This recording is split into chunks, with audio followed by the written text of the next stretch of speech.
A story of a grand strategy begins. Recalling the original plan, the plan was set in motion just before the war with the successful capture of the enemy's prince. Our girl is a baddie. The strategy was to treat the captured dark-haired prince with decency, forcing his nation into a peaceful surrender. But the blonde-haired woman recalls that this idealistic picture did not go as planned. In another memory, a brown-haired man named Fed looks at her, telling her she is all he has. Fed gently takes her hand, his gaze intense and serious. The blonde-haired woman looks back, shifts to explain the history between the two bordering empires, Kix and Dorson. Their shared border was a source of endless petty skirmishes. These fights led to massive resource waste. To end the fighting, a union was proposed, symbolized by the placing of a ring. A smiling couple, a bride and a groom who resembles the wave from their wedding carriage. This political marriage was arranged with the sole purpose of bringing peace between the empires. The bride, radiating happiness, seemed to embrace the hope for a peaceful future. At first, a formal portrait captures the seemingly successful start of their political marriage. But on their wedding day, the couple was assassinated and the portrait, along with any hope for peace, was shattered. Calix's second princess, Theodora Lil Calix, mourns the death of her sister, Princess Cassandra, and after days of weeping makes a solemn declaration. Clutching her sister's body, Theodora vows to cover the continent in vengeance. Consumed by anguish, she screams her promise to spill the blood of those who murdered her sister. Now a warrior, Princess Theodora leads her army, declaring war on the rival empire of Dorson. Facing her across the battlefield is the Dorson army, led by the dark-haired prince on a black steed. Theodora charges forward. The war has now raged for 5 long years, with the Prince of Dorson still commanding the opposing forces. Theodora leads the charge herself as her soldiers shout for everyone to clear the way for their highness. She raises her sword, which begins to pulse with a brilliant blue magical light. As her horse gallops on, she steals her resolve, cursing, vowing to end the war for good. She cuts down enemy soldiers in her path. As lightning crackles, she focuses her mind on her one true target. Her eyes burn with an unyielding determination to see this through to the end. The moment of confrontation arrives as Theodora faces Fed on the battlefield, thinking, this is the day. An immense power crackles between them as her swords is about to meet him with a flash of energy. The Princess of Cakes and the Prince of Dorson finally clash. Suddenly, Theodora is engulfed in a blinding magical light, shocking both her and her men.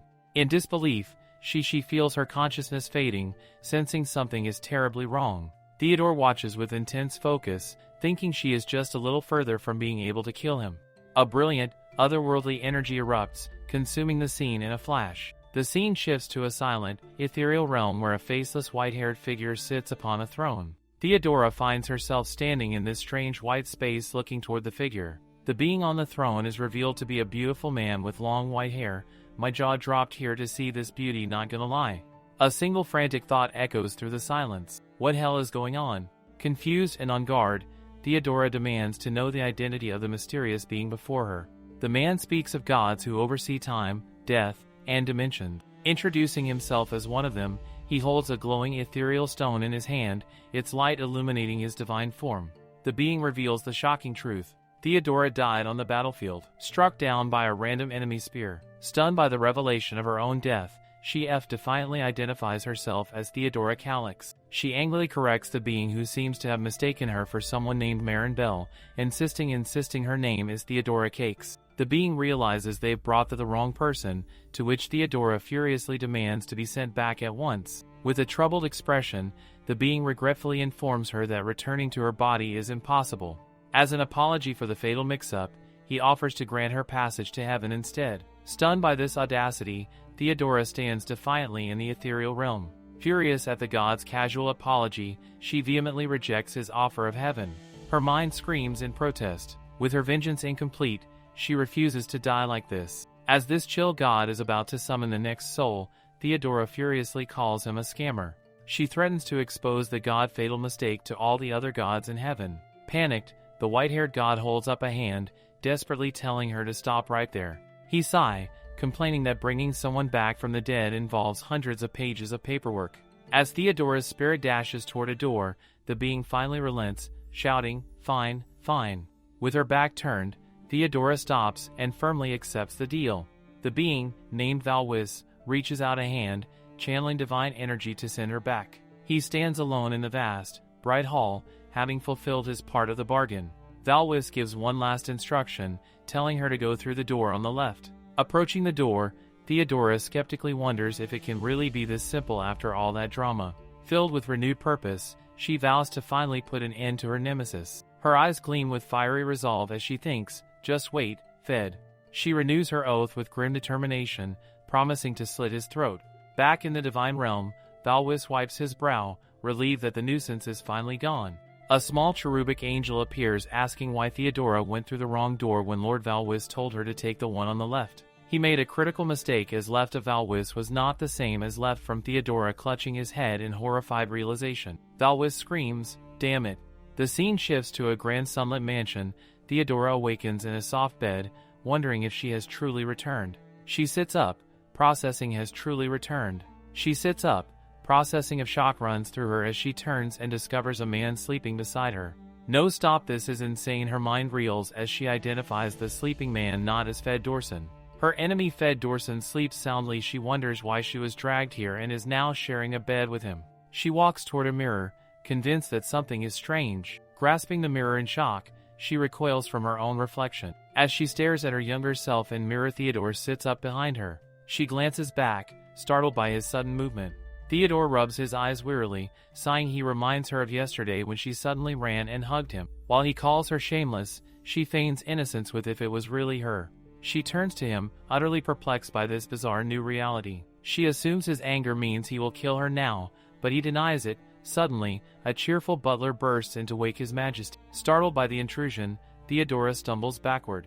Her legs give way, and she falls into Theodore's arms. Right as the butler spots Princess Theodora in the room, the flustered butler gasps. The butler is enjoying third-wheeling them, stammering that it's not what he thinks. He apologizes profusely and flees the room in a panic. Fed retorts that thanks to her now things are more messy. Now she thinks that he is not the only one who is irritated by this situation. Looking at her reflection, Theodora wonders what on earth she's supposed to do now. Suddenly her sister comes calling her out. Her mind spirals back to her sister's death, remembering that Cassandra surely died 5 years ago. Back in the present, she pulls own hair in a fit of panic, crying out in pain that what this all is going on. Crying, she touches her sister, asking if she is really her sister, Cassandra, and questioning her Umber-like behavior, asking if she's undead, much to her annoyance. In a playful manner, Cassandra asks of Theodora that if she hasn't been hit. Suddenly, a man's hand rests on Cassandra's shoulder, startling her. The man is revealed to be Leo, fiancé of Cassandra. He says to her that Theodora is still a child, but Cassandra starts to cry that it is all her fault for not being able to raise well without their parents. The two of them gets all lovey-dovey while Theodora is confused as hell that what is this all going on, and she really need to meet that chill stupid god, and to meet him the only way that she can think of is jumping of the balcony. She and that god are on some nonchalant shit.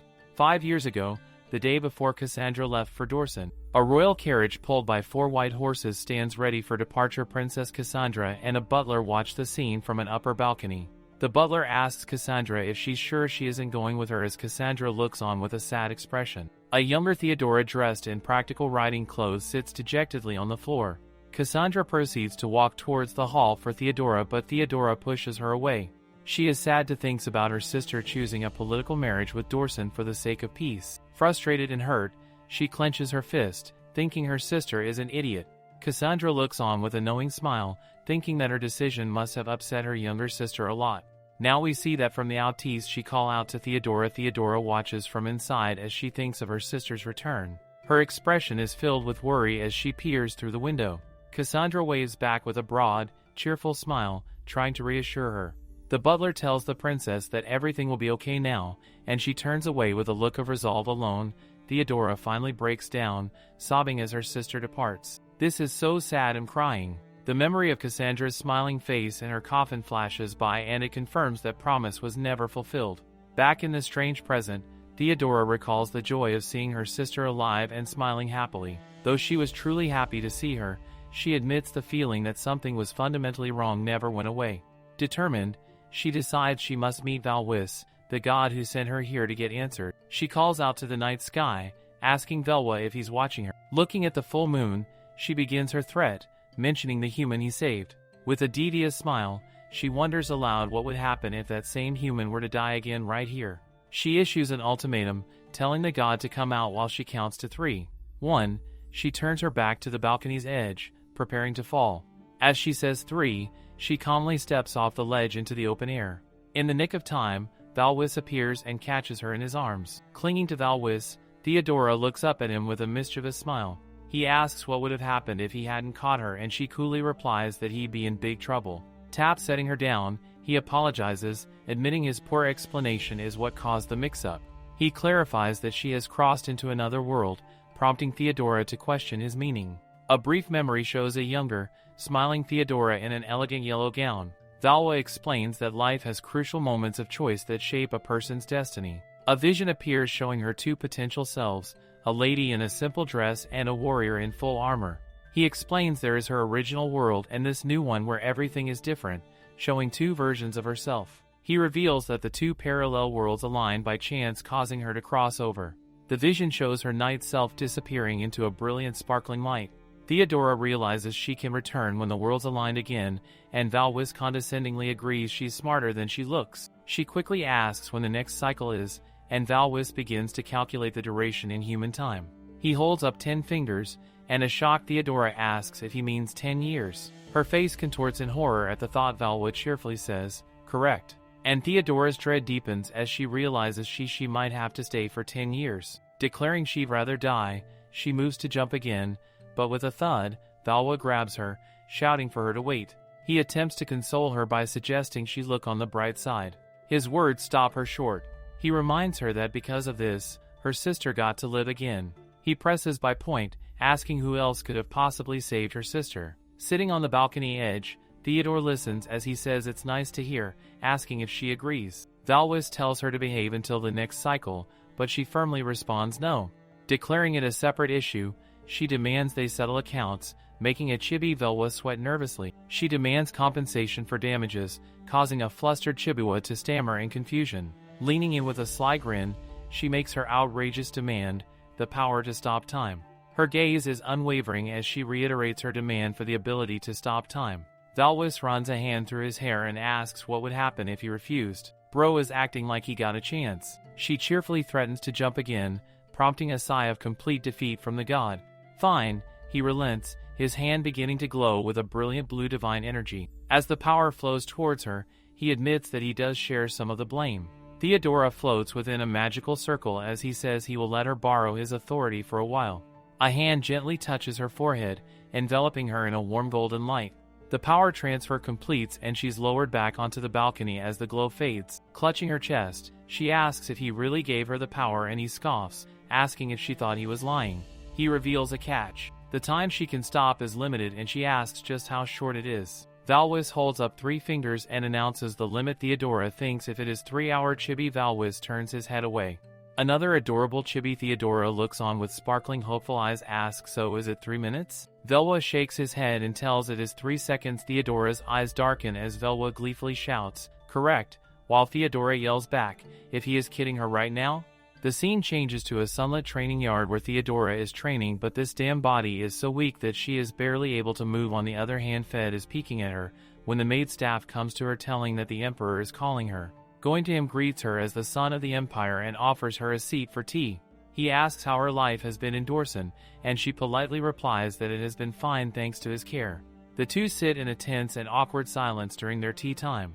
Taking a sip of tea, Theodora cuts to the chase, asking him what he wanted to discuss. The man hesitates before stating he had a private reason for summoning her. He confesses that he called her because he wants to get along with Theodora, whose expression immediately darkens. He explains that since they'll be family soon, he hopes they can open up to each other. With a hopeful smile, he waits for a response. As he asks for a chance, a memory of the alternate world where her sister dies comes to her mind. The Emperor says that he is going to keep her sister happy, but Theodora is like as she wonders to herself how can he think of this when he couldn't even save her. The Emperor is left completely stunned and speechless. Theodora rises from the table, her meeting clearly over. Turning away, she grimly wonders aloud if true happiness is even possible. The scene shifts and she is now walking when she bumps into Fed. Seeing that he is glaring at her, she wonders if he thinks that she followed him here. Fed asks her to follow him. He leads her across the grassy grounds of the estate. He reveals their destination is the gazebo where she just had tea with the Emperor. They arrive to find the Emperor sitting alone at the table, looking dejected. Standing beside Fed, Theodora internally fumes, suspecting he's siding with his brother to guilt trip her. A soft voice calls out the name of the Emperor, catching Theodora's attention. It's Cassandra, who has appeared to comfort him. The Emperor says to her that Theodora is mad at her, looking up at his soon-to-be wife, anxiously asking what will happen if Theodora. Cassandra playfully cups his cheeks to cheer him up, all while Fed and Theodore watch from a distance. Fed says that who knows if someone is going to be happy with this treaty or not, but this couple smile shows that at least they are happy. Theodora thinks to herself that her sister isn't the type who could fake such a happy smile. Theodora's face is filled with a grim sense of understanding. She pictures her sister and the Emperor smiling happily together in a golden light. Theodora and Fed are now seen walking away along a path. Standing close, Theodora tries to talk to him, but he moves away from her, saying that instead of looking at the background, and directs her gaze toward the vision of happy couple, telling her to focus on what's in front of her.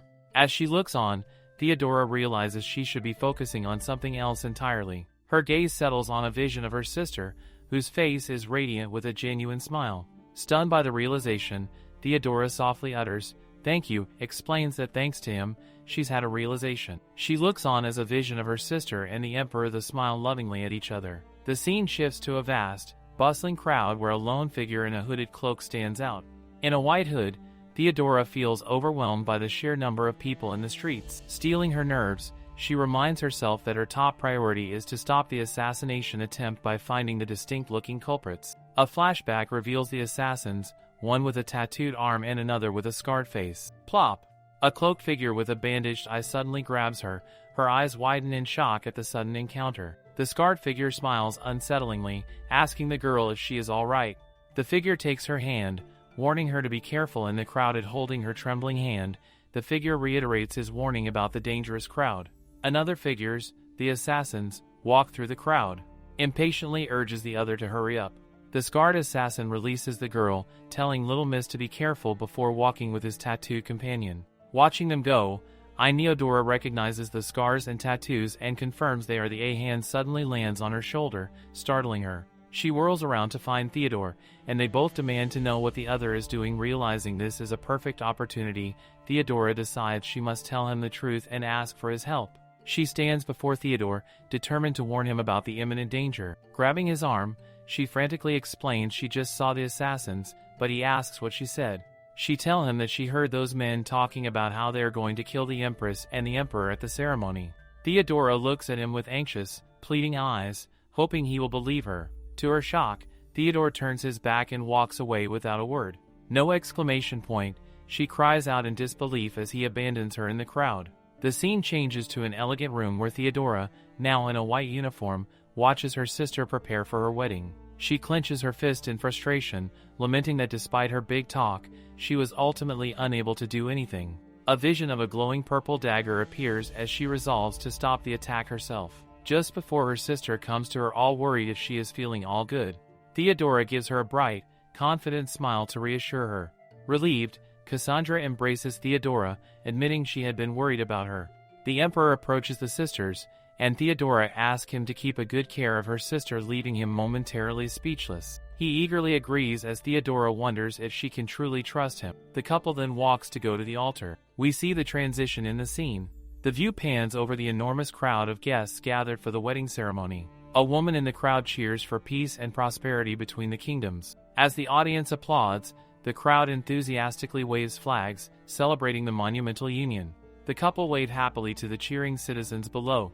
From a balcony above, Fed and Theodore watch the procession. Theodora's eyes narrow as she thinks to herself. As expected, she spots the assassins in the crowd, realizing they are about to make their move.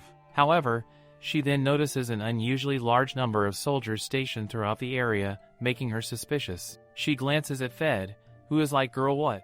She beside him, frustrated that he didn't even pretend to listen to her warning. A sudden scream rips through the festive atmosphere. Coming from the crowd below, the scarred assassin brandishes a dagger, cursing as a citizen shouts that he has a weapon. Cursing his failed attempt, the assassin unleashes a menacing swirl of dark purple magic around his dagger. As the assassin's magic erupts in the crowd below, Theodora realizes from the balcony that she has to move quickly. A vision of her terrified sister flashes before her eyes as the cursed dagger appears. The assassin's chilling thought echoes through the air. Take out the princess first. Clang! In a blur of motion, Theodora intercepts the dagger with her own sword, Theodora grunts in exertion and thinks of the other target. Then, meanwhile, the tattooed assassin prepares the second phase of the attack, knocking an arrow and noting it comes after the sword. The arrow is loosed, flying straight towards the Emperor, who stands vulnerable on the balcony. Theodora and others watch in absolute horror. Determined to stop it, Theodora sprints across the balcony, desperately shouting the Emperor's name. His eyes wide with shock as the deadly arrow closes in. With just one more step to go, Theodora races against time to reach him. Her face is a mask of pure, desperate determination as she lunges forward. She reaches out, her hand just inches from intercepting the arrow before it strikes the chest. "Stop!" Theodora yells, throwing herself as the arrow is about to make impact. "Huh?" The world freezes and Theodora stares in shock as she realizes that time itself has stopped. In the suspended moment, she weighs her options and resolves to block the arrow with her own body if she must. She silently pleads for her desperate plan to succeed. As she thinks, work, time resumes with a collective scream from the crowd below. The force of the impact sends Theodora flying backwards with a violent jolt. She lets out a grunt of pain as she collapses against the Emperor. He catches her frantically asking if she's all right, and she weakly replies that she is, thanks to him. Looking at her wound, Theodora grits her teeth, declaring they need to catch the culprits. She points toward the plaza, ordering the assassins be captured alive to uncover the mastermind. Her expression hardens with grim resolve. Believing they can now uncover the truth, she turns as her sister calls out her. They rushes to her anxiously asking if she is hurt, then stops short as she sees her bleeding. Theodora then looks at her own shoulder, putting her first, then insists they treat Theodora's wound and they should pause immediately. With a serious look, Theodora suggests they should not, recalling the immense effort it took to arrange the wedding. An empty delaying now could mean an indefinite postponement. The Emperor worriedly points out the injury, but she insists that it's nothing serious. She eyes looking out at the vast, expectant crowd.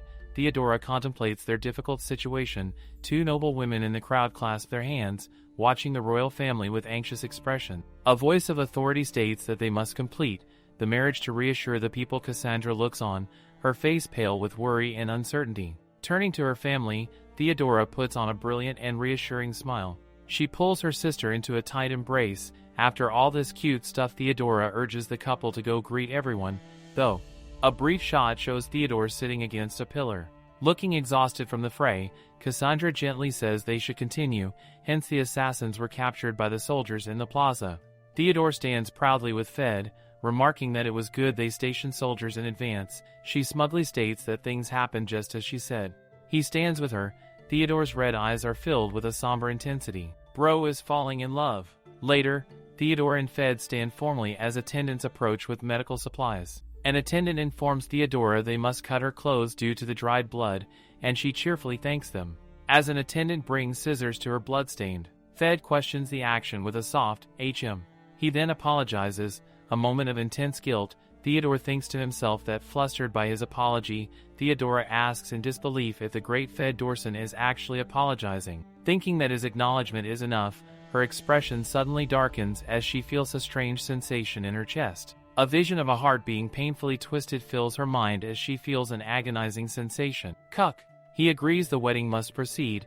Theodora clutches her chest in sudden sharp pain. Confused, she looks down at her hand, shocked to see blood has trickled from her mouth. Theodora's vision blurs as he realizes what's happening and shouts her name just as she collapses. He catches the unconscious. Fed shouts, calling the royal doctors. With panic, he holds her as the ceremony is announced to begin.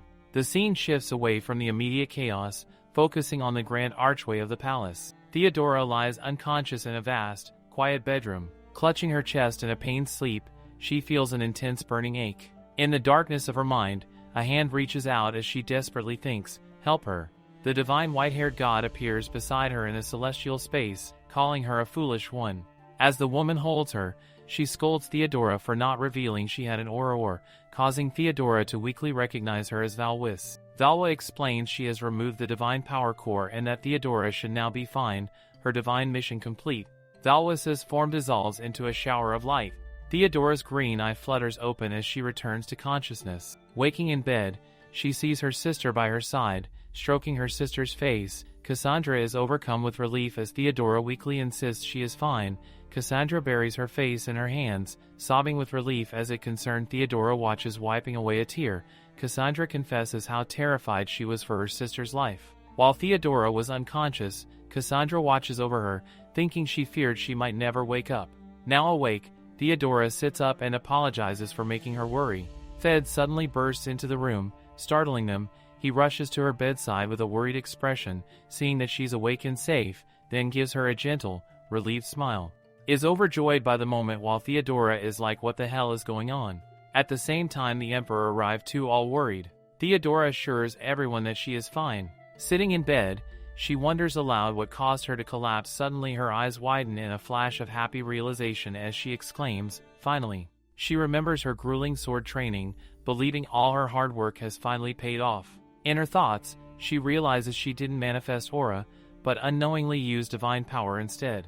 The group is joined by a gay-haired man in a formal military uniform.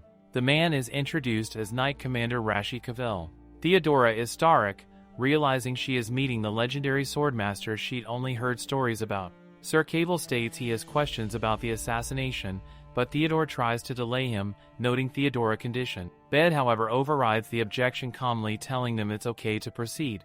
Theodora looks on with a serious expression, knowing the matter is of grave importance. She gives Sir Cavell her permission to ask anything, and he thanks her for her generosity. Sir Cavell crosses his arms, prepared to listen intently to the report. Taking the lead, Theodora asks the Knight Commander if she can tell him more about her inspection on the day of the wedding. She recounts how she overheard two suspicious figures mentioning an assassination. Sir Vil listens intently, then questions why she didn't report it to the knights immediately. Fed suddenly steps forward, startling Theodora, who is still in bed. The Emperor looks at him with concern, questioning his brother's sudden interjection by calling out. Fed finally points, admitting that despite the warning signs, he chose to ignore it.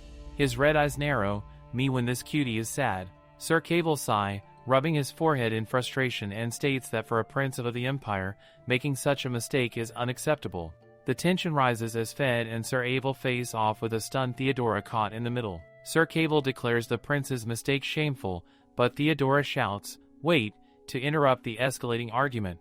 With clenched fists and a desperate expression, she shouts again to get their attention. She puts on a bright smile, ready to de-escalate the situation by explaining her actions didn't earn Theodora's trust. Fed listens silently as Theodora takes the fall for his lack of action. Sir Cable reluctantly concedes, stating he has no choice but to accept her, the tension broken.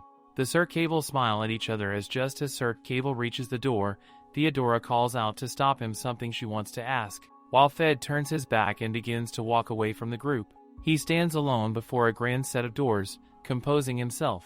Theod approaches with concern, asking if he's all right, but Fed curtly dismisses him. Two other men approach and one whispers that they honestly thought Her Highness was faking her collapse again. Fed whirls around, his expression furious as he orders them to stop, reminding them she is a princess. He coldly commands them to watch, and they stammer in frightened agreement. Walking away, he wonders what that was, thinking their disrespectful comment wasn't unusual. Confused by his own reaction, he questions why he feels so angry and filthy. The assassins were said to be executed, though the investigation was suspiciously rushed, leading loose ends. The scene shifts to Theodora, who thinks of her own situation while gripping a sword.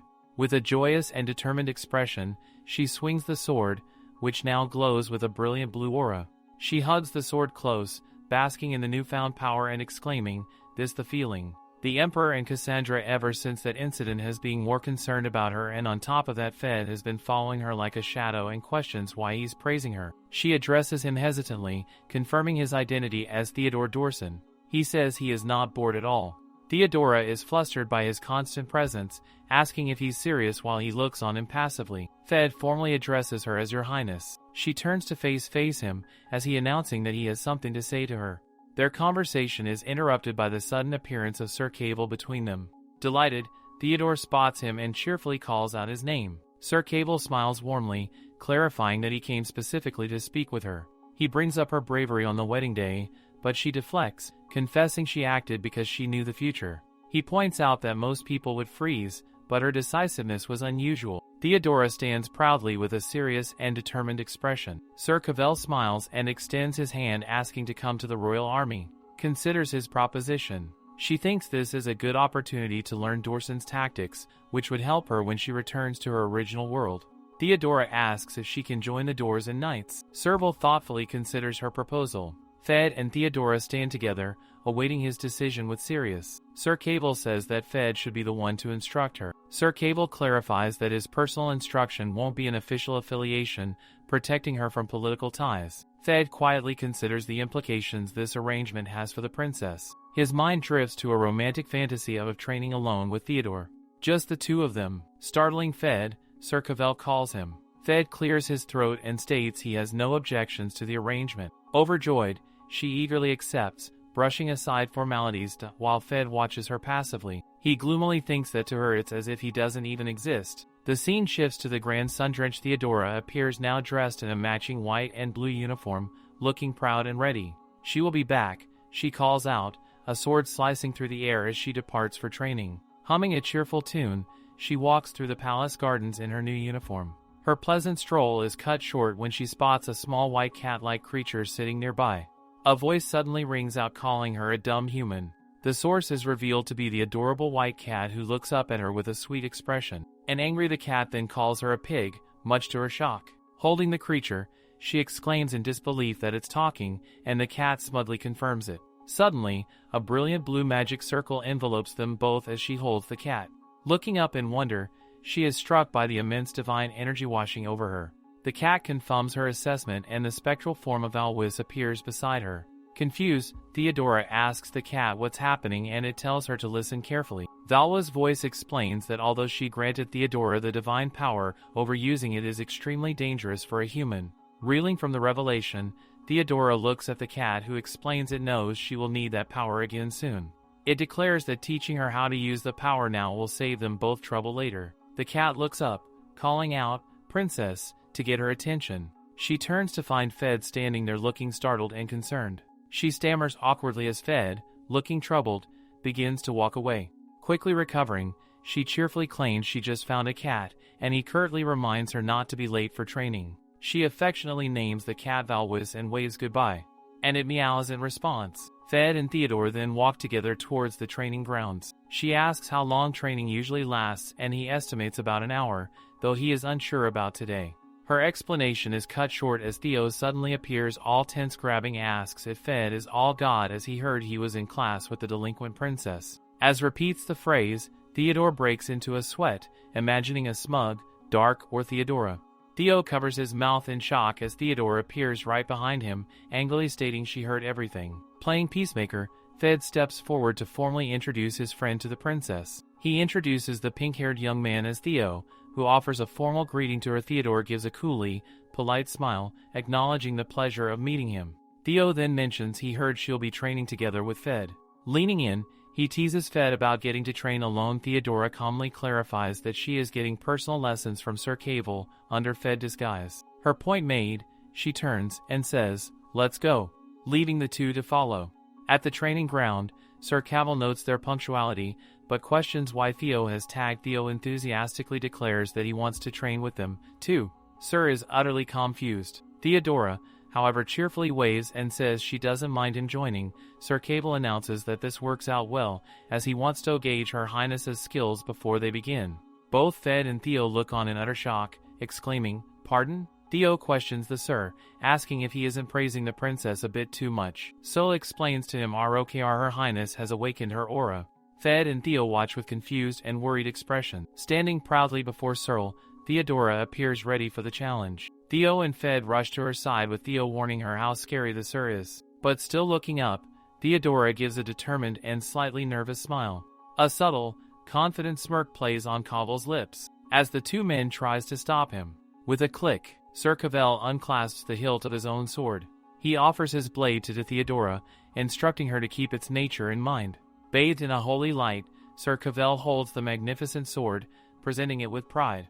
Theodora's eyes sparkle with admiration as she smiles brightly. The other knights form a circle around the training ground, murmuring as they watch Theodora and Sir Cavi prepare to face off. In the crowd, the knights look on in confusion, one asking what is happening. Theo and Fed watch with deeply concerned expressions. Theodora stands ready, sword in hand, her expression resolute.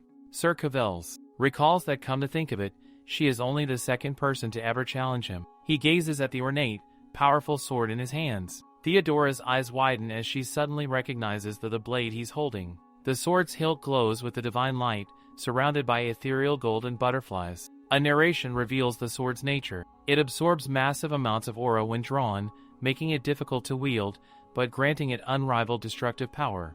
The legendary sword rests on a desolate, rocky landscape, emanating a powerful light. Gripping her own sword, Theodora nervously steels herself for the fight, thinking. Then she takes a deep, steadying breath. Her eyes filled with focus, Sir Cavell raises his glowing sword, ready to begin the duel. The spar begins as Theodora lunges forward to meet Sir Cavell's overhead strike. Sir Cavell smiles with ease while Theodora grits her teeth, struggling to parry his relentless attacks. With a swift motion, Sir Cavell effortlessly dodges her attack and counters, throwing her off balance clang. The sound of their clashing swords rings out as the onlookers watch in shock. Theodora slides back, catching her footing after being pushed back powerful blow. She grits her teeth in frustration, realizing she's only managed to block a few of his strikes. Her sword begins to tremble. Unable to withstand the immense pressure, she stands her ground, facing Sir Cavell with determination despite the odds. Cave's sword hairs win a bile-overwhelming blue aura. The two opponents face each other, their powerful auras filling the training ground. Theodora struggles to maintain her grip, her own sword feeling impossibly heavy. Her eyes flash with defiance as she vows to fight to very end. She meets his glowing blade with her own in a brilliant clash of power. Her hands tremble violently as she struggles to hold onto her sword's hilt. Her grip finally fails, her fingers slipping from the hilt. She collapses to one knee as her sword clatters to the ground, and Sir Cavell extends a hand, declaring it a good spar. As Sir Cale helps her to her feet, a flustered and sweating Theodora looks up at Theo. Watching the scene unfold, he blushes and clutches his chest, his heart pounding. Fed also looks on with a pensive and slightly troubled expression, his heart pounding. The scene shifts to a grand ducal estate basking in the sunlight.